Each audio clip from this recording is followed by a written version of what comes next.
Yo, c'est comment les gars? Comme vous pouvez le voir, on est 14h, mercredi. Ça, c'est le père de IDGPY. Bon, finalement, j'ai fermé cette position. Donc, le compte est à $307, un truc comme ça. Donc, et actuellement, je suis sur ce trade de Eurocad. Ça là, dans l'achat. Et ce compte et ce trade de EuroGBP. Donc je suis sur les deux là. Il me reste $100 à faire.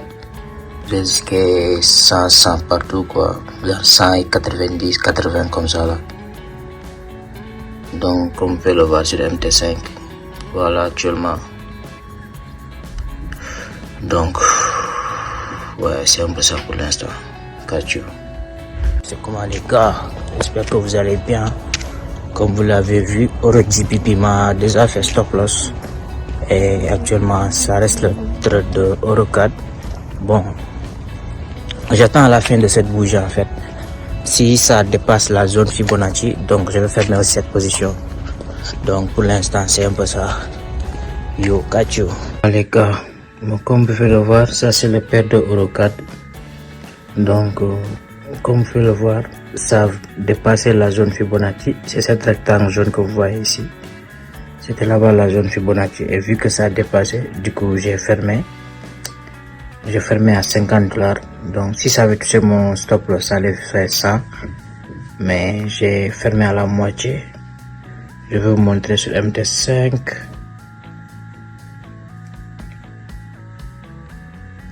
Et comme vous pouvez le voir sur l'historique Eurocad. Donc $52 de perte, donc c'est un peu ça. EuroGBP aussi, c'était proche de mon stop loss, mais finalement ça a retracé et j'ai fermé à $53. Donc c'est un peu ça. Actuellement le compte est à $202. Donc pour l'instant c'est ça. Comment les gars, aujourd'hui on est vendredi 8h comme vous pouvez le voir. Et ce qu'on fait le voir, ça c'est le père de l'Eurocad. Dans la précédente vidéo, j'avais fermé à la fin de cette bougie là. Parce que ça avait dépassé la zone de Fibonacci. Bon, pour vous demander pourquoi j'ai pas fermé ici à la fin de cette mèche là. Mais il faut savoir que moi je considère pas les mèches dans la zone Fibonacci. Si la bougie est ferme, c'est ferme à l'intérieur de Fibonacci. Donc, parce que selon ma stratégie, le trade est toujours valide quoi. Mais quand ça ferme en dessous de la mèche, donc c'est plus valide. C'est pour cela, quand c'est venu ici, j'ai fermé. Et c'est venu ici, et vous voyez que ici, il y a beaucoup de support, ça a beaucoup réagi ici. Ici, on a support. Ici, on a résistance qui va devenir support. Donc ici, c'est une forte zone quoi. Du coup, quand ça là, c'est venu ici et que j'ai eu cette confirmation de bougie longue là, vers là. Donc, je suis entré encore. Donc, actuellement, je suis sur ce trade de l'Eurocad. Mais comme vous pouvez le voir, c'est en train de retourner contre moi. Ça retrace comme ça là.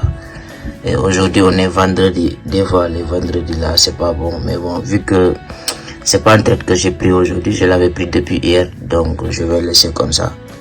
Donc, actuellement, le compte, on est à, comme vous pouvez le voir, on est à 168 en cours comme ça là, voilà.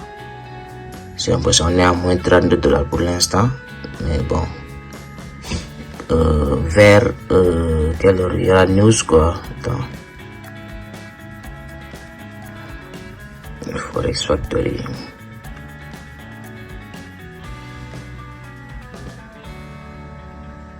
Donc, vous pouvez le voir à 3h30. Il y a news sur le CAD. Donc, on va attendre jusqu'à 3h. Comment voir si ça va bien réagir ou pas. Donc, pour l'instant, c'est un peu ça. Donc, catch you. Guys, ça c'est toujours le père de Eurocad.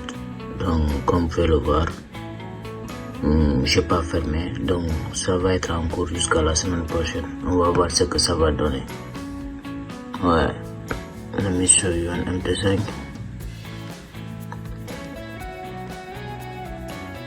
Comme vous pouvez le voir, c'est ça quoi. attend jusqu'à la semaine prochaine. On va voir comment ça va se passer. Yo, catch you.